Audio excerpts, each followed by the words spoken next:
Coming up later tonight, Bosse Field, 7 o'clock, there will be a ceremony to officially dedicate not Mattingly Way, but the other road that goes behind Bosse Field back out to Heidelberg. That piece of Maxwell there, yeah. That little piece of Maxwell will officially be called Bob Griese Pass. They'll be unveiling a statue that will remain at Bosse Field for many years to come, and Bob Griese will be out there to speak on behalf of the dedication. And a man that knows Bob Griese very well, they've been friends for a very long time, played together for a number of years down in Miami, is Nat Moore, former wide receiver for the Dolphins, played, 12 years for the Dolphins, Nat? 13.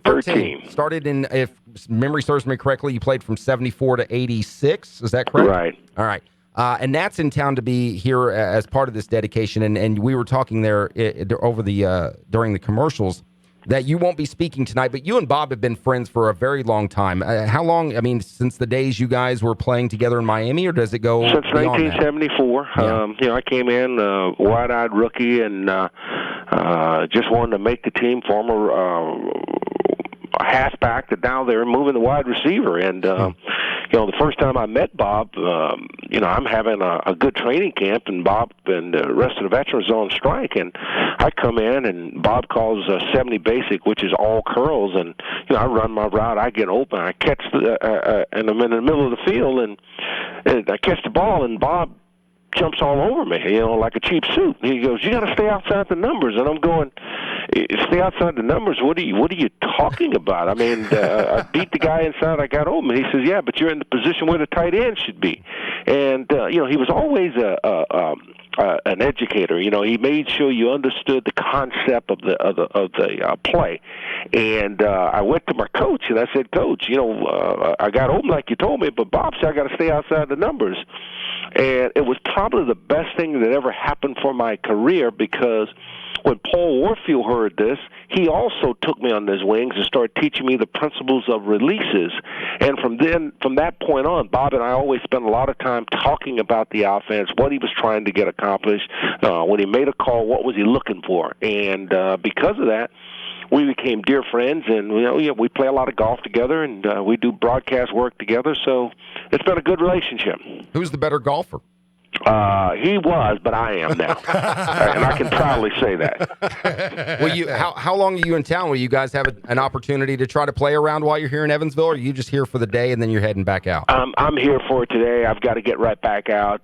We've got a big meeting tomorrow night in Miami with the general manager of football ops, should I say, the vice president of football operations, Mike Tannenbaum. So, but there's no way, when you're honoring the grease ball, that I wasn't going to be here and support him. Well, Bob grew up here, obviously. We all know that. He's a little older than I am, so I missed his heydays at Rex Mundy. But he is seems to be anytime he's around here. We couldn't have been luckier in Evansville with probably the two or three biggest name pro athletes in Mattingly and Andy Bennis and Bob Griese, all being just down-to-earth kind of people. But you would know more than anybody else, like the story you told there, where he just basically tells you, hey, you got to kind of do it this way. Off the field, he's just genuinely a nice guy, is he not? Yeah, it's just a super, super nice guy.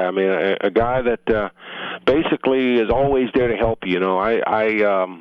I work in the front office still for the Dolphins, and anytime we call, anytime we need anything, he's always there. It's not about, well, I'm busy, what am I going to receive? It's, what do you need? How can I help? And, the Dolphins have been a great organization through the years, but it all starts with leadership, and we were blessed with having Don Shula as our leader for nearly 30 years. We were blessed with great owner, but, when you get on the field, you got to have the Bob Grieses, the Larry Zonkas, you got to have those guys that sort of lead you through. Dan Marino. If you don't have that great leadership for guys to look up to and follow and believe in, then, you're an also-ran team.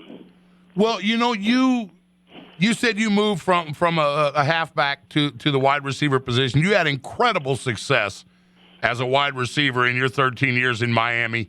And you look at, like, one of the names that's kind of bigger around here right now, and Andre Johnson, that comes to the Indianapolis Colts, a veteran receiver, played in Houston for many years, but really doesn't have – he can look back on his career and really doesn't have a big-name QB that he's ever played with. Now you have just the opposite. You played with a couple of the best to ever play the game. How's that feel for a wide receiver? Well, I don't think you can be more blessed than I was as a wide receiver. You know, to spend the first 7 years of my career with Bob Griese, which was basically a tutor. He wasn't just a great quarterback.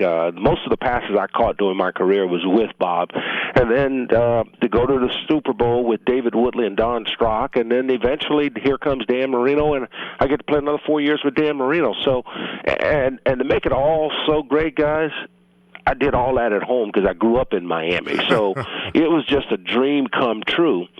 But, you know, when you turn around and you analyze the guys you play with and the reason you win, it's about the camaraderie. It's about not letting each other down. And I think that's where Bob was so good at. He could analyze what everybody's skill level was and then incorporate that into winning. He was like a coach on the field as well as a great player. Talking to Nat Moore, a former Dolphins wide receiver, also now works in the front office. He's the senior vice president of special projects and alumni relations. Is that the correct? That's me. All right, that's what I thought. That's what your bio on the website said. So I'm going to make sure they got that accurate. It's Ford and O'Brien, ESPN Evansville 105.3, and online ESPNEvansville.com.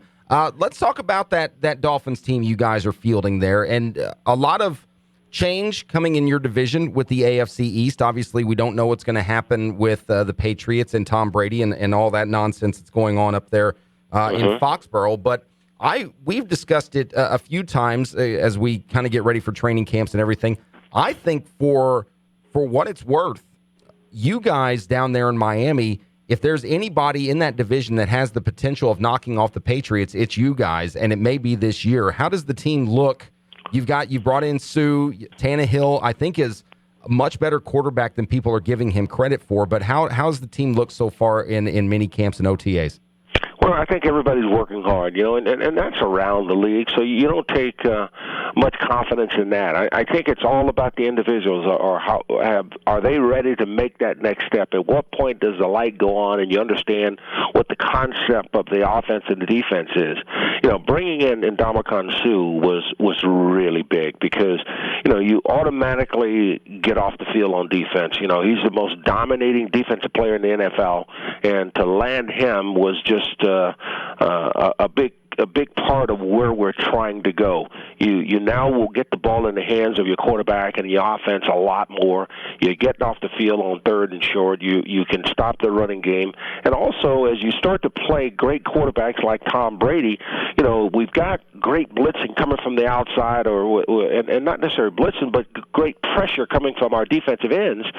And, the tackle's able to push him by as Brady steps up. Well, with Ndama in the middle, there's nowhere for him to step up now. So I think Ndamukong Suh makes everybody on the defense better instantaneously. None of them have to change the way they play. They can play their game because, he's a plug-and-play kind of guy. And, of course, when you start to get more offensive possessions, all of a sudden you got a chance to put more points on the board. And I thought last year Ryan Tannehill really started to come alive. They found what he can do. A lot of times you try and, put a square peg in a round hole. Well, last year we started moving him around, letting him use his athleticism, letting him have some success, and then he started to really get it. He started to take control of the offense. We've been knocking on the door for the last 3 years and just haven't been able to finish the last two ball games. We're right there at the playoffs, and I think that with the draft picking up Devontae Parker, as well as being able to lock Ryan down. And I think we've got a group of guys that enjoy playing together now. It's not about the superstar. It's about hard work, overcoming adversity, and figuring a way to win each and every week. Talking about Tannehill, he's a guy that when you guys brought him in 2012, he's had a pretty solid career for the most part, but doesn't maybe get quite the respect that he deserves. Why do you think that is? Well, I think it's because, the first part of his career, he got to play wide receiver. He didn't really start to play quarterback, or didn't get to play quarterback at Texas A&M until the last year or year and a half. So he really hadn't had a lot of starts. And I think now he's really getting the gist of being in the pocket, feeling pretty comfortable. Also, being able to analyze what are the talents of the people around you? I mean, if you know that your left tackle is injured and he's struggling, then you got to keep an eye out over there. So a lot of it is not just knowing what you do, but also knowing the skill level of the people that are playing with you so that you can make amends. And I think that's why Bob was so good. He knew everyone else's talent. What was their strength? What was the weak spots? So that you're not putting guys in a bad situation. I mean, you come up to the line of scrimmage and you see something that you don't think your guys can handle, you get out of that. You check to something else that you feel comfortable with. Nat Moore joining us on the Menard Studio Hotline. It's Ford and O'Brien, ESPN Evansville 105.3. It seems to me in this day and age of the NFL, guys get maybe about 2 years to show what they're worth, and then if they don't live up to whatever expectations that, whether they're right or wrong, were given to them, they're shown the door. Is that enough time at this day and age, or is that just the nature of the game now? Well, I think it's more the nature of the game. I think what you do find is a lot of times guys are starting to blossom their second contract versus their first contract. With the idea that players are coming out of college early. That means that they're less prepared, more so than more prepared. You're trying to look at guys and assess what their skill level is even before their bodies fill out. And as you look at that second contract, when they're in the league, that fourth, fifth, sixth year, that's when you start to find out whether guys are going to be great players or not. And sometimes because we pull the plug on them, when I say we, I'm talking about the NFL, teams in general, it's when they go to that next team that they start to flourish. Mm-hmm. Well, we got one more question for you before we let you go, Nat. We know you got a busy night tonight preparing for the Bob Griese celebration over at Bosse Field. Before we let you out of here, though, I tell you one thing that I really, really enjoy with pro athletes, and it doesn't get brought up enough, is the give back to the communities that most all do. Briefly, can we touch on the Nat Moore Foundation? This is an excellent cause that you have.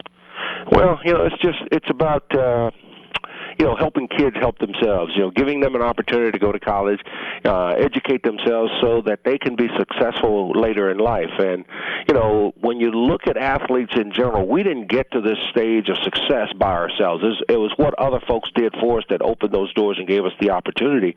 And, athletics or sports in general gives us a platform where we can reach out and touch people to have them assist in giving money to try and create that revenue that it takes to get kids those golden opportunities.